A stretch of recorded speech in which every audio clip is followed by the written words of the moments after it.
আসসালামু আলাইকুম। আশা করি সবাই অনেক অনেক ভালো আছেন। আজকে আমরা যে নিয়োগ বিজ্ঞপ্তিটি নিয়ে কথা বলবো সেটি হচ্ছে সামরিক ভূমি ও ক্যান্টনমেন্ট অধিদপ্তর কর্তৃক প্রকাশিত একটি বিশাল নিয়োগ বিজ্ঞপ্তি নিয়ে। তো যারা আমার চ্যানেল নতুন আছেন তারা অবশ্যই চ্যানেলটিকে সাবস্ক্রাইব করবেন যেন এরকম সব গুরুত্বপূর্ণ চাকরির খবর সবার আগে আপনিই পেয়ে যান। চলুন কথা না বাড়িয়ে আমরা মূল নিয়োগ বিজ্ঞপ্তিটিতে চলে যাই। ক্যান্টনমেন্ট বোর্ড ও বোর্ড পরিচালিত হাসপাতালসমূহের বিভিন্ন ক্যাটাগরির নিম্নবর্ণিত শূন্যপদে নিয়োগের জন্য নির্ধারিত যোগ্যতা সম্পন্ন বাংলাদেশের প্রকৃত নাগরিকদের নিকট হতে দরখাস্ত আহ্বান করা যাচ্ছে এবং আবেদনের লিঙ্ক অবশ্যই ডেসক্রিপশন বক্সে দিয়ে দিব, আপনারা সেখান থেকে অ্যাপ্লাই করতে পারবেন। 1 থেকে 7 পর্যন্ত সবগুলা পদের গ্রেড হচ্ছে 6তম এবং সবগুলার শিক্ষাগত যোগ্যতা সেম।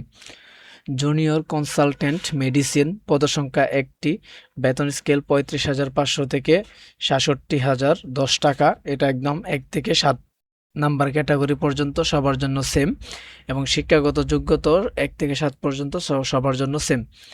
শিক্ষাগত যোগ্যতা স্বীকৃত শিক্ষা প্রতিষ্ঠান হতে এমবিবিএস পাস অথবা বিএমডিসি কর্তৃক স্বীকৃত সমমানের শিক্ষাগত যোগ্যতা ও বিএমডিসি থেকে নিবন্ধনভুক্ত হতে হবে এবং সহকারী সার্জন হিসেবে 5 বছরের অভিজ্ঞতা সহ স্বীকৃত শিক্ষা প্রতিষ্ঠান হতে সংশ্লিষ্ট বিষয়ে পোস্ট গ্রাজুয়েট ডিগ্রি অথবা ডিপ্লোমা অথবা বিএমডিসি কর্তৃক স্বীকৃত সমমানের শিক্ষাগত যোগ্যতা থাকতে হবে।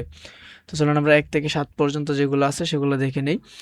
জুনিয়র কনসালটেন্ট মেডিসিন পদসংখ্যা 1টি, জুনিয়র কনসালটেন্ট গাইনি পদসংখ্যা 1টি, জুনিয়র কনসালটেন্ট অর্থোপেডিক পদসংখ্যা 1টি, জুনিয়র কনসালটেন্ট প্যাথোলজি পদসংখ্যা 1টি, junior consultant radiology and imaging পদসংখ্যা 1টি, জুনিয়র কনসালটেন্ট চক্ষু পদসংখ্যা 1টি, জুনিয়র কনসালটেন্ট নাক কান ও গলা পদসংখ্যা 1টি। তারপর হচ্ছে 8 নাম্বার ক্যাটাগরি মেডিকেল অফিসার পদসংখ্যা 5টি, নবম গ্রেড, বেতন স্কেল 22,000 থেকে 53,060 টাকা। শিক্ষাগত যোগ্যতা সরকার অনুমোদিত শিক্ষা প্রতিষ্ঠান হতে এমবিবিএস ডিগ্রি সহ পাস সহ বিএমডিসি হতে রেজিস্ট্রেশন প্রাপ্ত হতে হবে।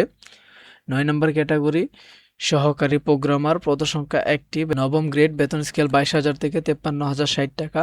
কোনো স্বীকৃত বিশ্ববিদ্যালয় হইতে কম্পিউটার সায়েন্স বা কম্পিউটার সায়েন্স অ্যান্ড ইঞ্জিনিয়ারিং বা ইলেকট্রিক্যাল অ্যান্ড ইলেকট্রনিক্স ইঞ্জিনিয়ারিং বা ইনফরমেশন অ্যান্ড কমিউনিকেশন টেকনোলজি বিষয়ে 2.25 সিজিপিএ সহ স্নাতক বা সমমানের ডিগ্রি। লাস্ট যে পদটি আছে সেটি হচ্ছে সিনিয়র স্টাফ নার্স পদসংখ্যা 32টি, গ্রেড 10ম, বেতন স্কেল 16,000 থেকে 38,640 টাকা। শিক্ষাগত যোগ্যতা স্বীকৃত শিক্ষা প্রতিষ্ঠান থেকে diploma in nursing science and midwifery অথবা বিএসসি ইন নার্সিং ডিগ্রি এবং বাংলাদেশ নার্সিং ও মিডওয়াইফারি কাউন্সিল কর্তৃক রেজিস্টার্ড হতে হবে। এই ছিল হচ্ছে আজকের নিয়োগ বিজ্ঞপ্তিটি। যদি ভিডিওটি ভালো লেগে থাকে তাহলে অবশ্যই চ্যানেলটিকে সাবস্ক্রাইব করে আমাদের পাশে থাকবেন। ধন্যবাদ।